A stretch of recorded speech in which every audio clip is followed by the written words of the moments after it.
Bonjour, bienvenue à tous. On est en train de laisser entrer les personnes qui sont dans notre salle d'attente virtuelle pour assister à ce PFAS. On attend peut-être encore quelques secondes ou bien on a déjà quelques-uns. On a déjà quelques-uns.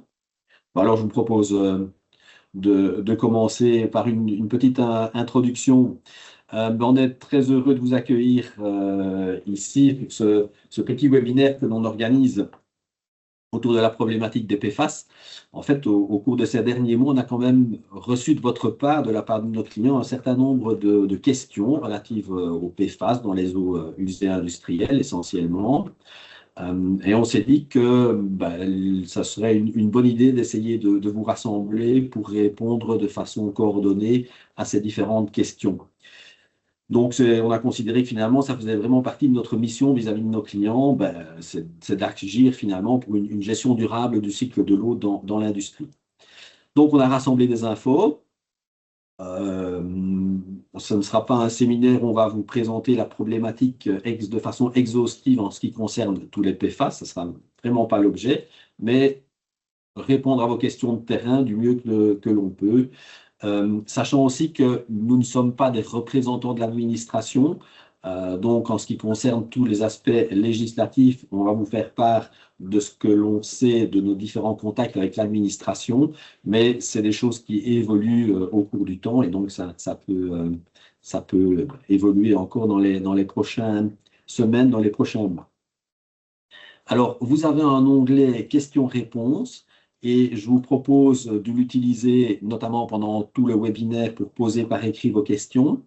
Ne vous étonnez pas, elles ne vont pas apparaître directement sur l'écran parce qu'on les collecte, on les trie, on va les rassembler et on les traitera en fin de webinaire. Voilà, et à ce moment-là, s'il reste encore quelques questions, vous aurez l'occasion de lever la main et en fonction du temps qui nous est encore disponible, on y répondra du mieux qu'on peut. Vous avez ici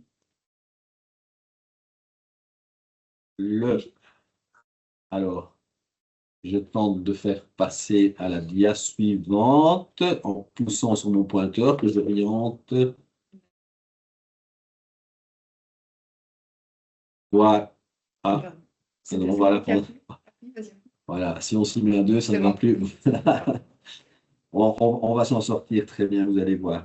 Voilà l'ordre du jour, en quelque sorte, les différentes présentations qu'on va vous faire. On va commencer par les propriétés et les sources des PFAS, comment on peut les échantillonner et les quantifier au niveau du laboratoire, quelles sont les normes que l'on peut se voir imposer et comment l'administration réagit actuellement par rapport à cette problématique des PFAS et aux impositions qui seront dans le futur données aux industriels. Voilà, je passe la parole à Alain, qui débute. Alain, voilà. Je n'ai rien oublié. C'est bon, on peut y aller? Ah ben voilà. Vas-y, Alain.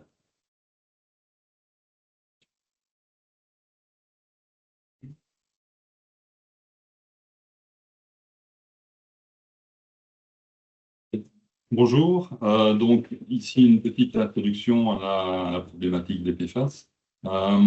On va voir par après l'exacte définition et la famille de tous ces composés.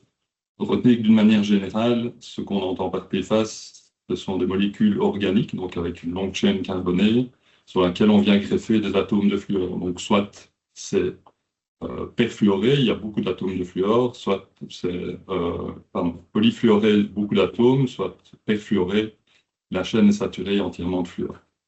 Alors, la liaison carbone-fluor est une des plus solides qui existent, ce qui laisse augurer des grosses difficultés, évidemment, dans la décomposition de la molécule. Certaines bactéries et certains composés chimiques peuvent s'attaquer au squelette carboné, mais ça ne résout pas encore l'entièreté de la problématique. Alors, les propriétés de ces molécules, on les a synthétisées en pensant bien faire, c'est-à-dire en créant des molécules qui soient résistantes chimiquement, résistantes thermiquement. On s'est rendu compte qu'elles formaient des revêtements entièrement imperméables à l'eau, aux graisses, aux salissures, qu'elles avaient des propriétés anti-adhésives, donc ça c'était très bien. Mais malheureusement, leur configuration moléculaire fait qu'elles sont extrêmement stables et extrêmement difficiles à éliminer dès lors. Alors, on parle de PFAS un peu à tort et à travers. L'ensemble de toutes les molécules paires et polyfluoroalkyles représente une énorme famille que vous voyez à l'écran. Ce qui nous intéresse, nous, au premier chef, ce sont les acides, donc les acides perfluorés, dont, que vous voyez sur la gauche, dont les plus célèbres, le PFOA, le PFOS. De l'autre côté, à l'opposé, vous avez par exemple le PTFE, donc ça c'est le revêtement anti-adhésif des poils. Donc quand on dit fait l'assimilation PFAS et revêtement anti-adhésif des poils, ce n'est pas tout à fait exact. Le PTFE est une longue molécule. Maintenant, une fois qu'elle est décomposée par divers mécanismes, ben, effectivement, on peut retomber sur des perfluorés beaucoup plus nocifs. Alors ici, on ne va pas les passer tous en revue, mais comme ça, vous avez le détail de toutes les abréviations qu'on va utiliser. Ça, ce sont les 20 PFAS qui sont mentionnés dans la directive eau potable européenne.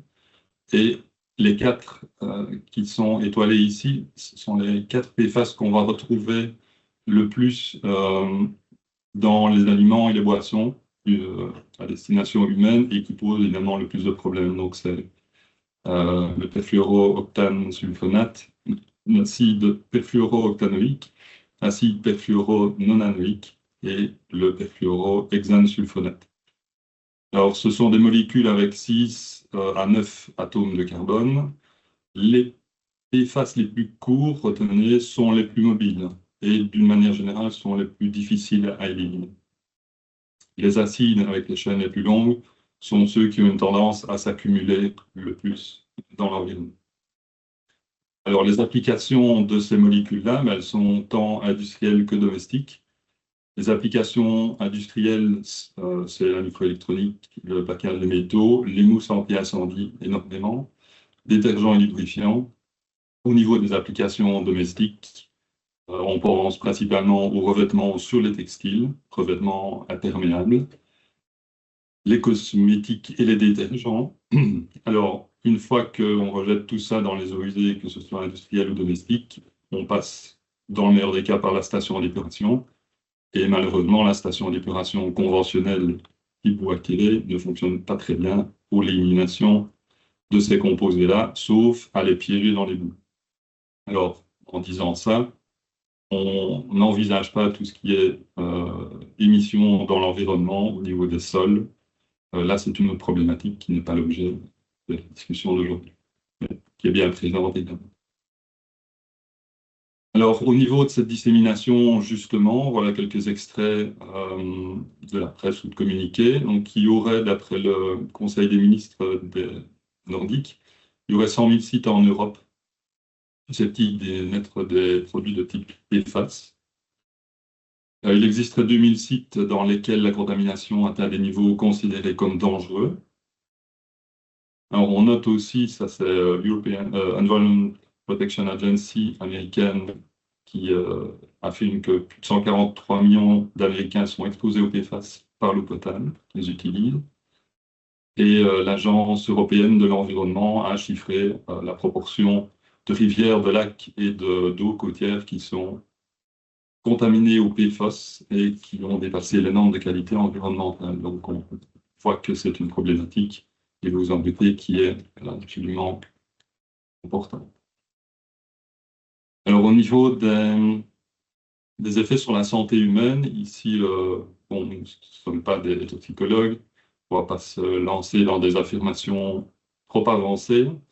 Ce dont on est certain, c'est que les PFAS, ça varie en fonction de la molécule, ont une influence en tant que perturbateurs endocriniens, peuvent causer certains cancers, peuvent perturber le fonctionnement hépatique de la glande thyroïde également, peuvent faire augmenter les taux de cholestérol dans le sang et auraient une influence sur le fœtus. Alors, dans toutes ces molécules, on va parler de PFAS 4, PFAS 20, PFAS 24, etc. Ce sont des regroupements de molécules qui sont mentionnés dans diverses réglementations. Donc, les PFAS 20, on l'a vu, c'est ceux qui sont mentionnés à la directive sur l'eau potable. Les PFAS 4, on y ajoute une molécule supplémentaire, forcément. Puis on parle souvent de PFAS 4, c'est ceux qu'on retrouve le plus souvent dans l'alimentation et les boissons à destination humaine, ceux dont on a parlé tout à l'heure. Donc, ça, c'est des appellations de groupes de PFAS que vous retrouverez dans la législation. Par exemple, la norme eau potable, je la mentionne ici à titre indicatif. Donc là, on va se focaliser sur 20 PFAS principaux. Et à partir de janvier 2026, les États sont censés avoir mis en œuvre des mesures pour arriver à une des deux valeurs limites mentionnées dans le tableau, donc soit moins de 500 nanogrammes par litre pour la totalité des substances vertes et polyfluorées, soit moins de 100 nanogrammes par litre pour la liste des 20 PFAS mentionnées ici. Mais Françoise vous parlera plus abondamment des normes qui concernent les rejets d'eau usée. Alors ici, une petite diapositive pour parler des traitements. Alors, parler des traitements, c'est toujours un peu délicat, surtout au stade actuel. Il y a des choses qui fonctionnent, hein. On sait, la littérature est abondante à ce niveau-là, qu'au niveau du charbon actif, en grains, en poudre, ça fonctionne. Ça fonctionne de manière très variable suivant la molécule. Si vous vous souvenez, les molécules, elles ont une chimie carbonée. Donc ça, c'est très propice à l'absorption sur le charbon actif. Par contre, les molécules plus petites où le groupement fonctionnel a une importance prépondérante, ça marche moins bien. Et là, on travaille avec plutôt des charbons actifs sur lesquels on a greffé, par exemple, des charges positives. Et là, on obtient un meilleur effet sur l'absorption de PFAS à chaîne courte. Les PFAS contiennent un groupement fonctionnel, donc par là, on va pouvoir les accrocher sur des résines échangeuses d'ions. Donc là, ça fonctionne bien aussi. Les techniques membranaires, nanofiltration et a fortiori osmose inverse donnent de très bons résultats. Se pose évidemment derrière la question de la gestion des concentrats. Est-ce qu'on fait des concentrats? Est-ce qu'ils partent à l'incinération? Est-ce qu'ils partent vers un traitement ultérieur? Là, on n'a pas réglé entièrement le problème. De même, dans le charbon actif, le charbon actif, on ne va pas le jeter tel quel, donc on va le régénérer. Donc la chaîne de régénération doit prévoir un traitement des gaz approprié pour éliminer correctement les molécules et ne pas les disséminer dans l'air. Plus sous forme de sous-produits potentiellement plus toxiques. Alors, à côté de ces techniques qui sont bien éprouvées, il y a des choses qui sont plus du domaine expérimental, comme l'électrochimie, comme l'électrocatalyse, comme la sonochimie, dont certaines vont s'adresser plutôt à des liqueurs concentrés. Si on pense à l'électrochimie et l'électrocatalyse, on va travailler par exemple sur les concentrats de nanofiltration ou d'osmose inverse, parce que travailler sur des gros volumes d'eau avec ces technologies-là n'a pas beaucoup de sens. Alors, les techniques d'oxydation avancées ont également leur place, avec une efficacité qui est encore à démontrer, sachant que quand on découpe les chaînes carbonées, on produit des molécules qui sont éventuellement aussi dangereuses que la molécule de départ. Ça dépend évidemment du substrat de départ, du cocktail. Et les taux d'efficacité, le rendement d'abattement, autant on peut avoir des choses excellentes sur du charbon actif, sur de la nanofiltration, autant sur la photocatalyse, sur la sonochimie par exemple, on a des rendements qui sont beaucoup plus modestes, de l'ordre de 50 à 60%. Alors les échelles de coûts que vous voyez sur le slide, tout ça c'est encore très relatif, ça dépend un peu de l'eau à laquelle on s'adresse au départ. On va parler tout à l'heure. Alors voilà des chaînes de traitement qu'on peut imaginer aujourd'hui. Donc si on prend une chaîne de base, on va imaginer de travailler avec un charbon actif. Alors le charbon actif, ce n'est pas du tout venant, c'est un charbon actif qui est préparé spécialement, qui est activé avec, comme je l'ai dit tout à l'heure, par exemple, des charges positives. Et donc, lui, il va être dédié au PFAS. Donc, il ne faut pas aller le polluer avec un charbon actif, avec de la pollution carbonée.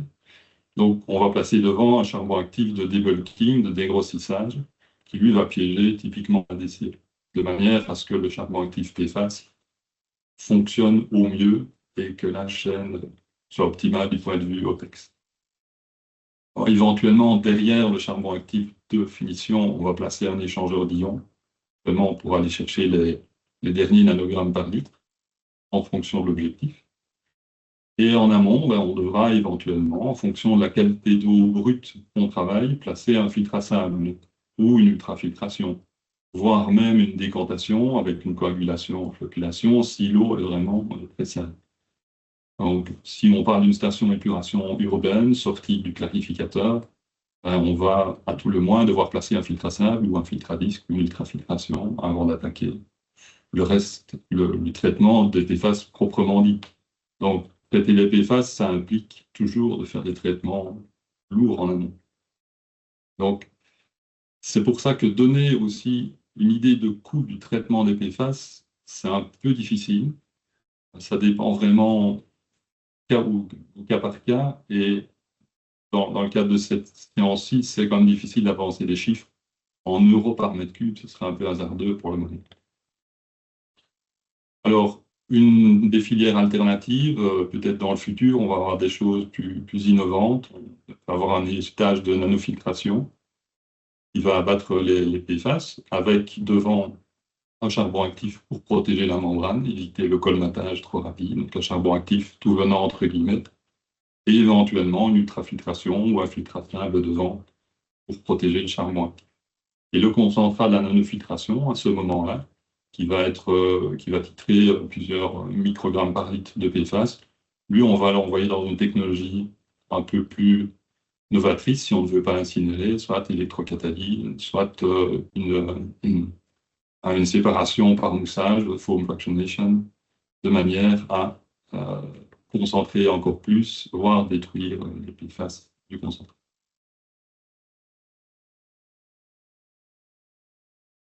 Voilà, au niveau de la technique, donc en synthèse, retenez les PFAS d'une longue chaîne carbonée avec un groupement fonctionnel, ce qui permet de les piéger de différentes façons, soit de charbon actif, soit échangeur d'ions, ou alors des moyens d'oxydation avancée, destruction complète de la molécule, avec un chaînage de traitement qui est assez long, puisqu'on doit, avant d'appliquer ces techniques-là, éliminer la pollution carbonée, les matières en suspension, etc., qui risquent d'encrasser le système d'élimination des PFAS. Et là, je passe la parole à Clovis pour la partie analyse. Bonjour à tous, donc je suis le docteur Waters Clovis. Je m'occupe des prestations analytiques portant sur les micropolluants en HPLC-MS au CB2, et du coup on va voir aujourd'hui du prélèvement sur le terrain à la quantification en laboratoire. Donc, pour le dosage, il y a différents types de dosage. Le premier, c'est le dosage ponctuel effectué par un préleveur. Il prend un flacon de 50 à 500 millilitres en fonction du laboratoire et de l'indication du laboratoire. Il le met 10 cm en dessous de la surface, le goulot vers l'amont, et il n'ouvre le flacon qu'une fois celui-ci immergé. Il faut remplir le flacon jusqu'au col, et chaque flacon est à usage unique en polyéthylène à haute densité ou en polypropylène. Donc ce type de dosage, c'est une image de la situation à un instant T. Il varie en fonction du flux et des activités de l'industriel. Il faut savoir que ce type de dosage, c'est celui qui est le plus souvent effectué pour les PFAS. Donc au niveau des sources de contamination, elles proviennent principalement du préleveur, par exemple de ses équipements de protection, des produits de protection qu'il peut utiliser, comme de l'imperméabilisant, de la crème solaire, et des produits d'hygiène, comme le déodorant.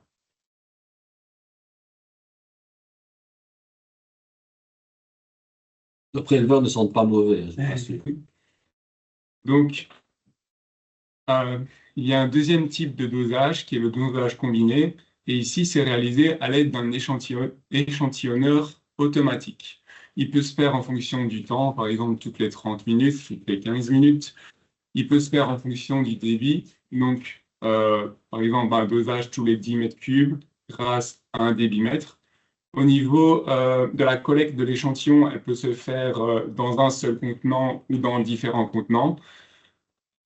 C'est une représentation fidèle de la situation et les sources de contamination proviennent principalement du matériel utilisé. Par exemple, des tubes en téflon. Il faut savoir qu'il y a également une troisième source de contamination qui est l'environnement lui-même. Donc, je viens de vous montrer un peu les différents types de dosage et les contaminations possibles, mais comment on peut réduire ces contaminations-là provenant des PFAS.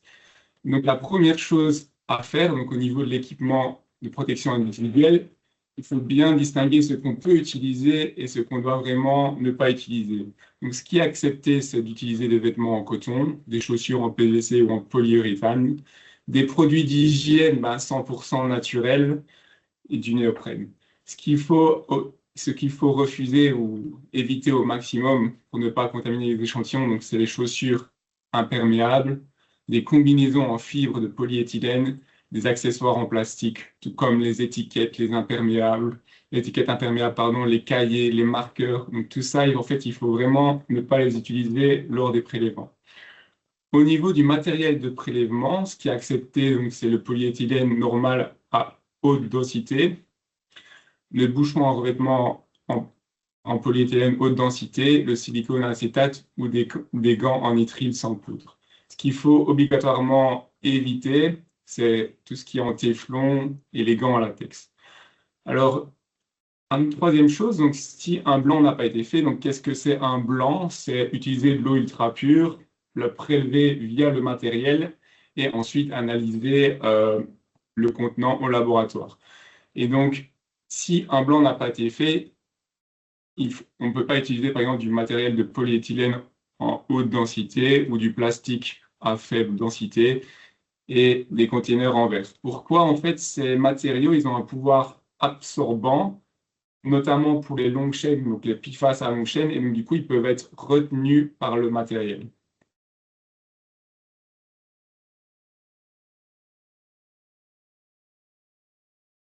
Donc, au niveau de l'entretien du matériel, donc là, c'est ultra important de bien entretenir son matériel. Il faut réaliser donc des nettoyages avant utilisation, donc de tous les lots de tuyaux et des récipients au niveau de l'échantillonneur.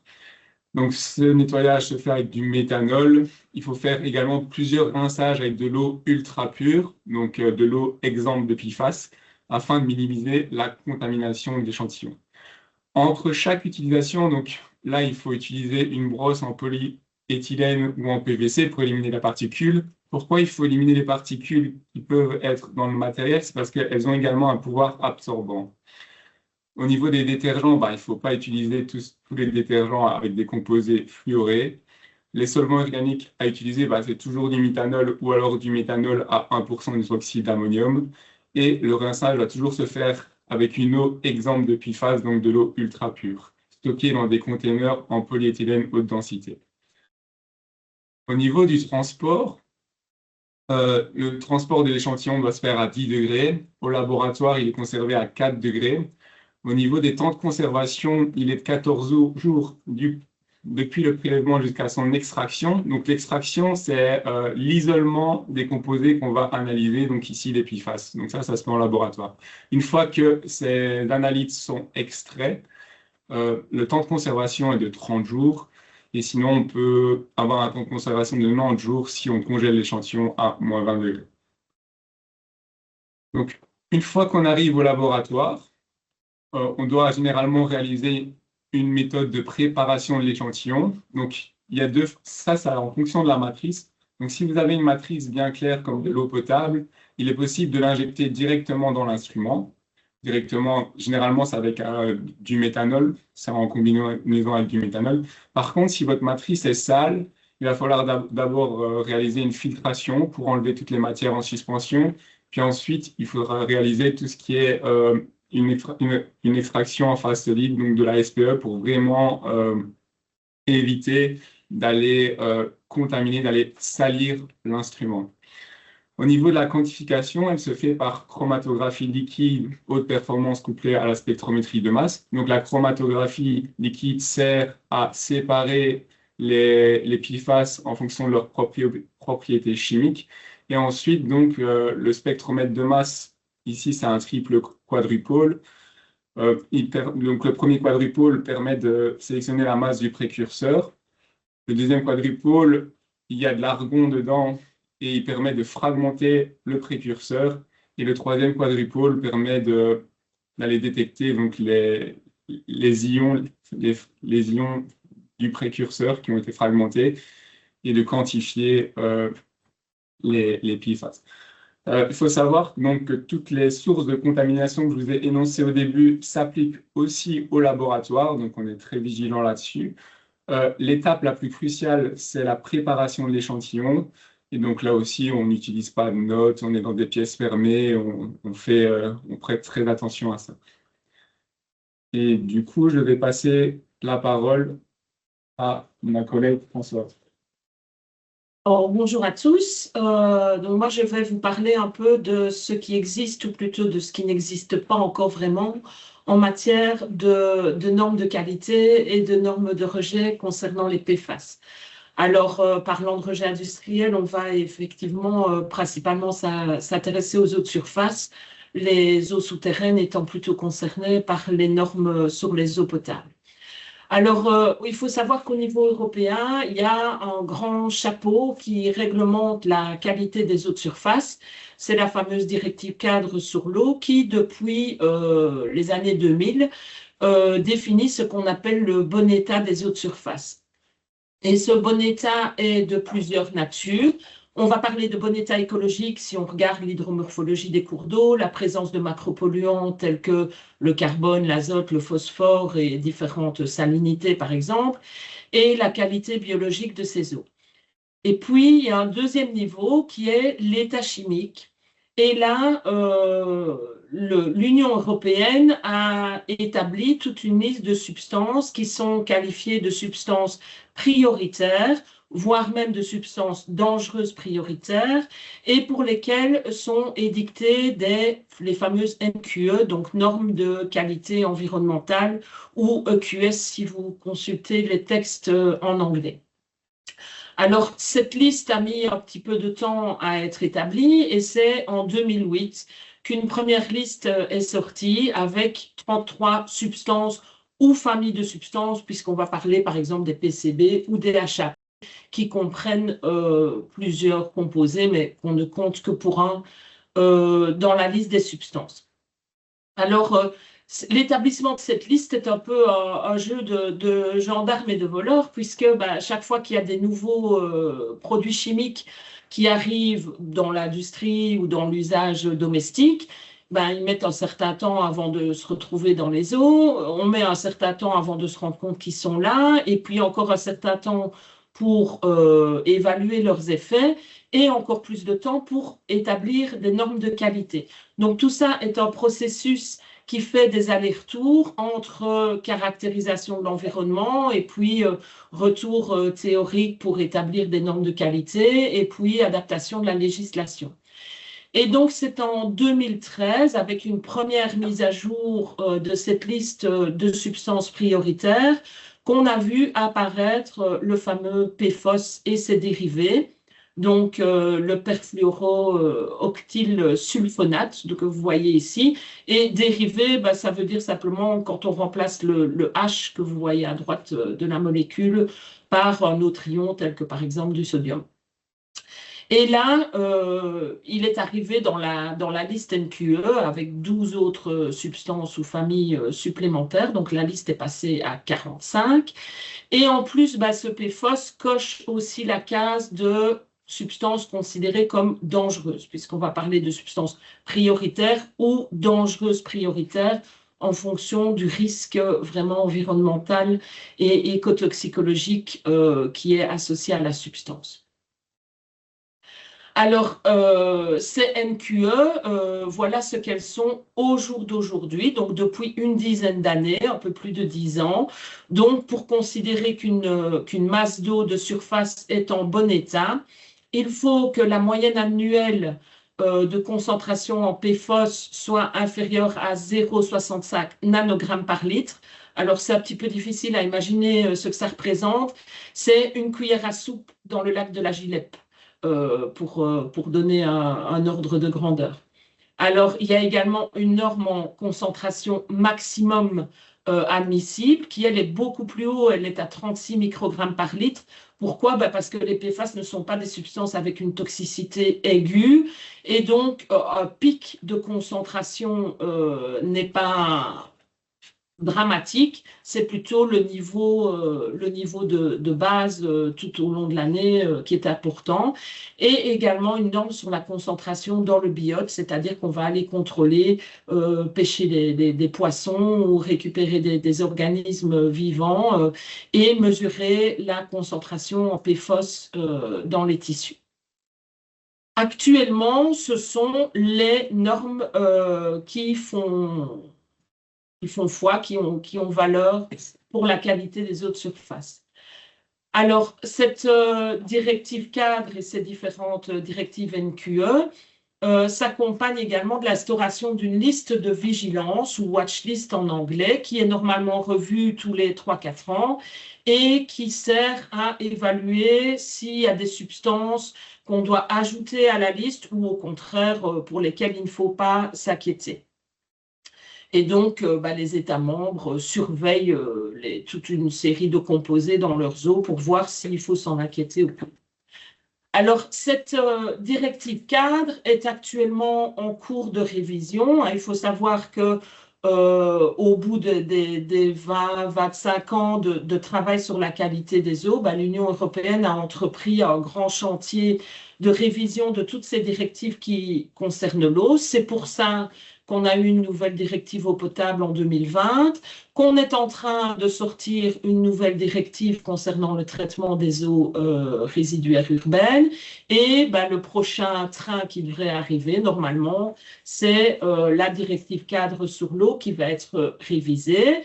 Donc, il y a eu une proposition en 2022, le Parlement l'a analysée et a fait son rapport en 2023, et il y a quelques mois, le Conseil de l'Europe, donc l'ensemble des gouvernements des États membres, a également fait sa proposition. Donc, tout ça est un processus législatif avec des allers-retours entre les différents acteurs pour arriver à un texte commun.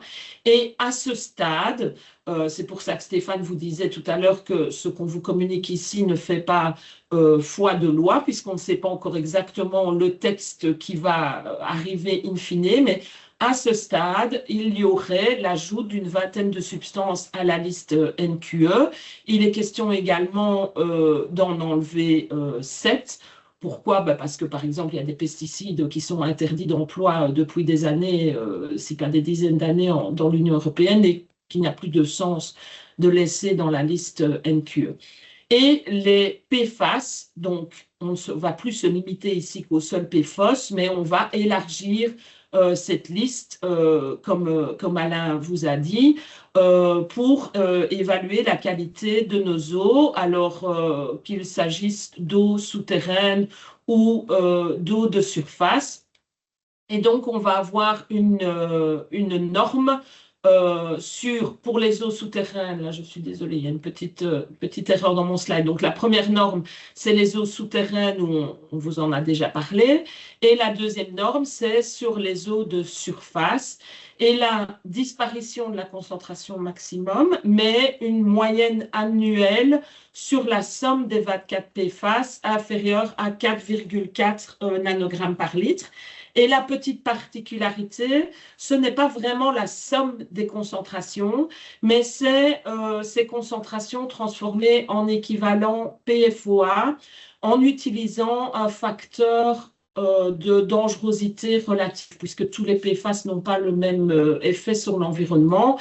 Et donc, les plus dangereux, on va les affubler d'un facteur multiplicatif. Par exemple, le PFOS a un RPF de 2, donc un nanogramme de PFOS va compter comme 2 nanogrammes dans l'évaluation de la qualité de l'environnement. Et par contre, d'autres qui sont considérés comme moins dangereux vont avoir leur concentration divisée par un certain facteur.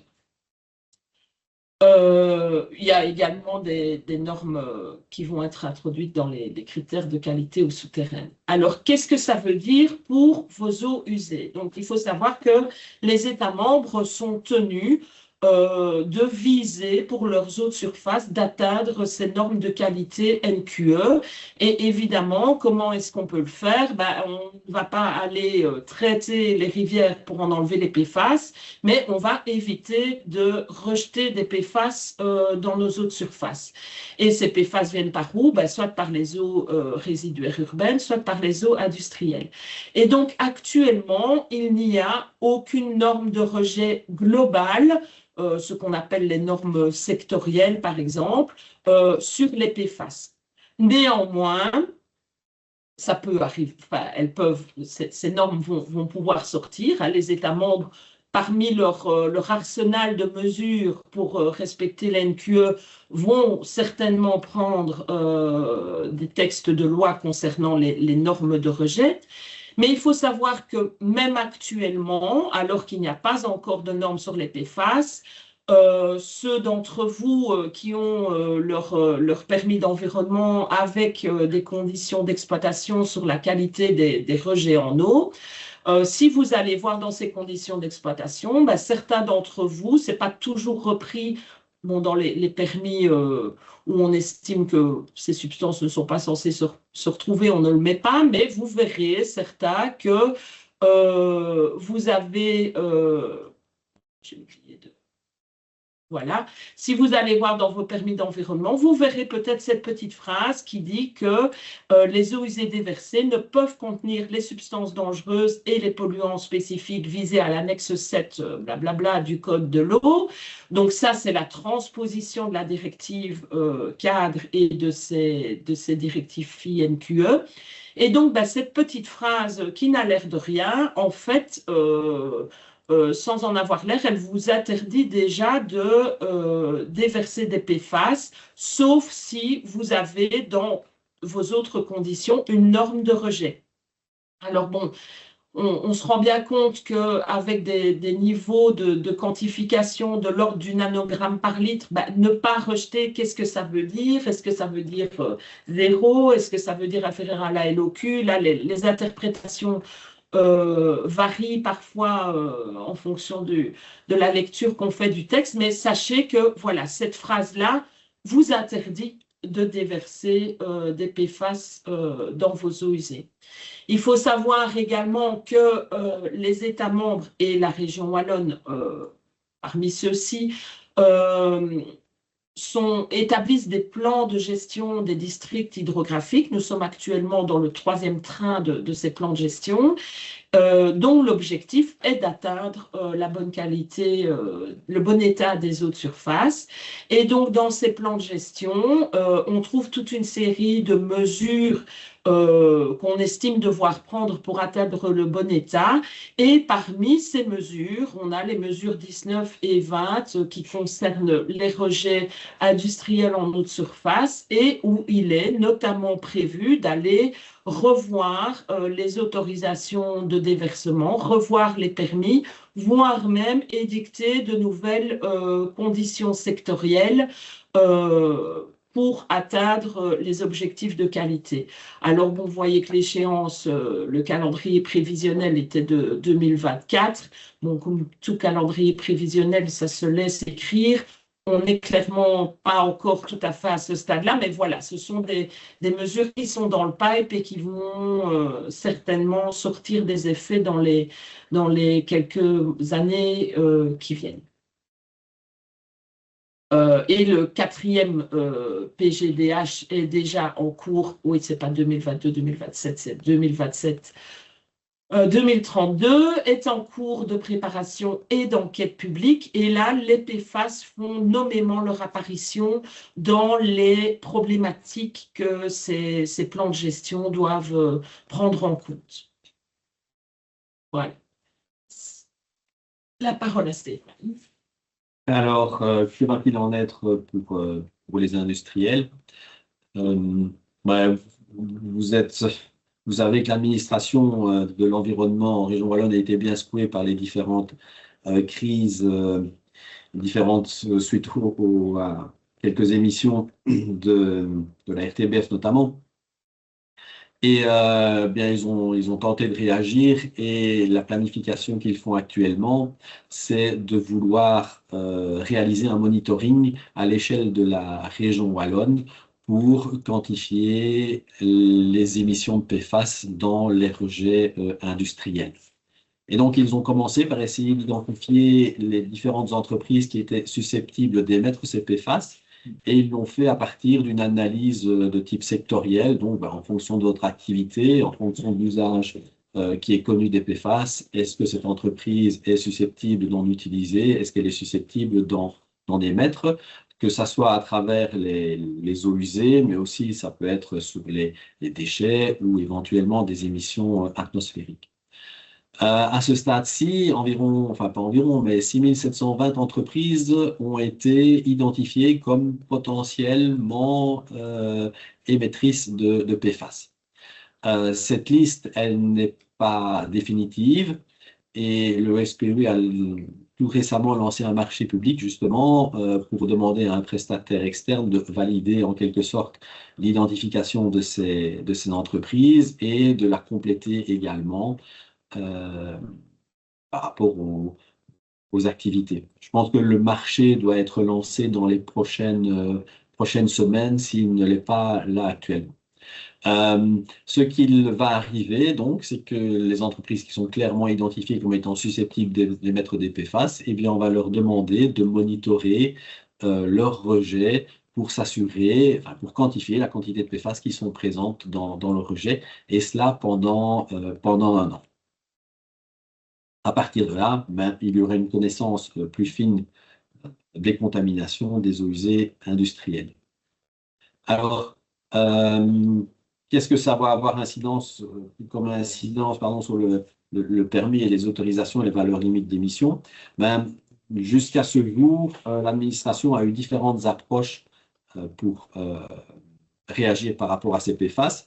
Dans un premier temps, ça a été surtout d'imposer des valeurs limites d'émission sur le PFOS, plus une surveillance des eaux usées industrielles. Et cette surveillance, elle a commencé par 6 PFAS, et puis elle s'est étendue à 28 PFAS pendant 12 ans.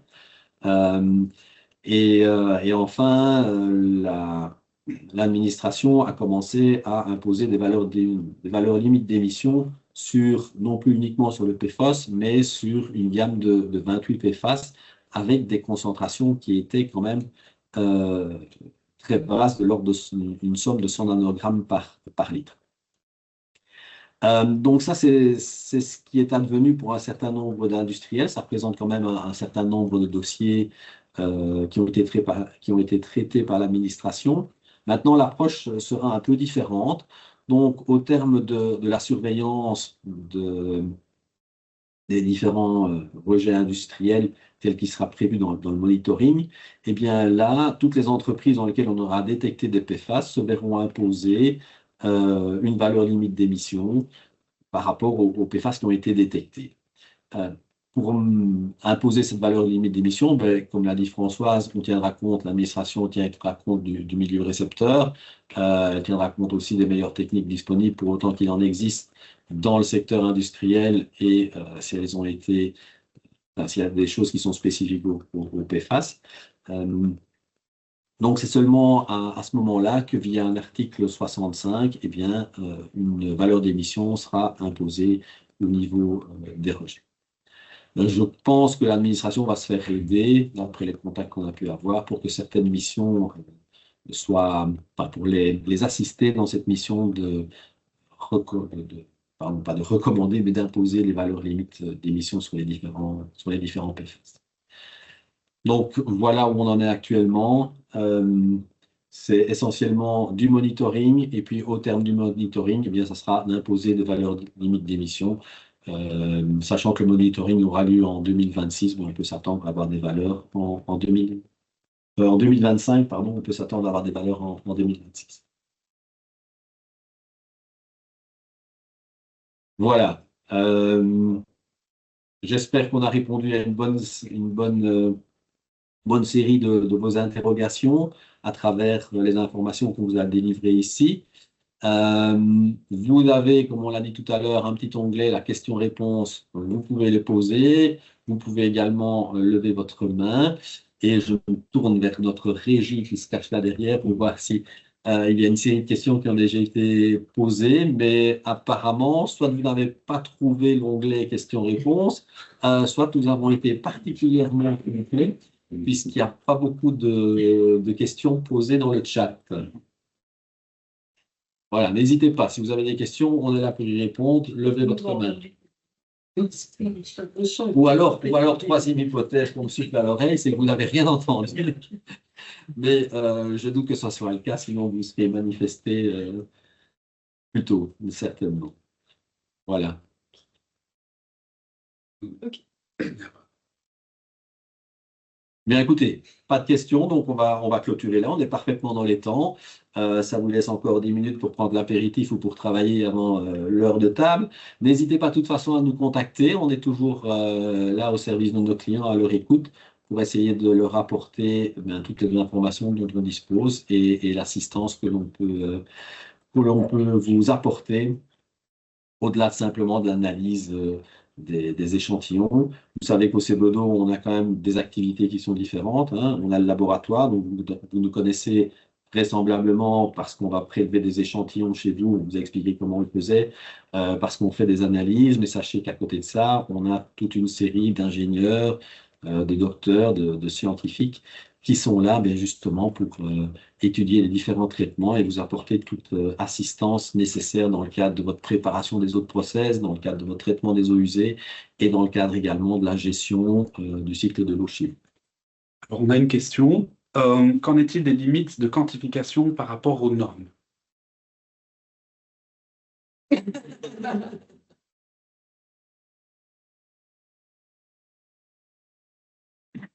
Les limites de quantification,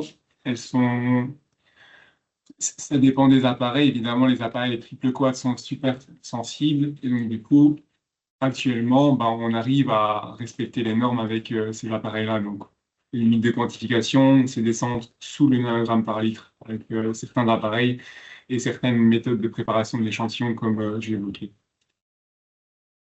Et il faut faire attention aussi qu'il y a l'effet matrice dans les eaux usées. Donc, du coup, là aussi, la préparation de l'échantillon est très importante pour ça.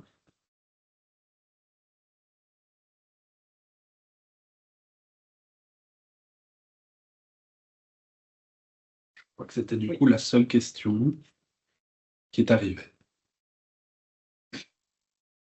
Très bien, on peut clôturer ici alors.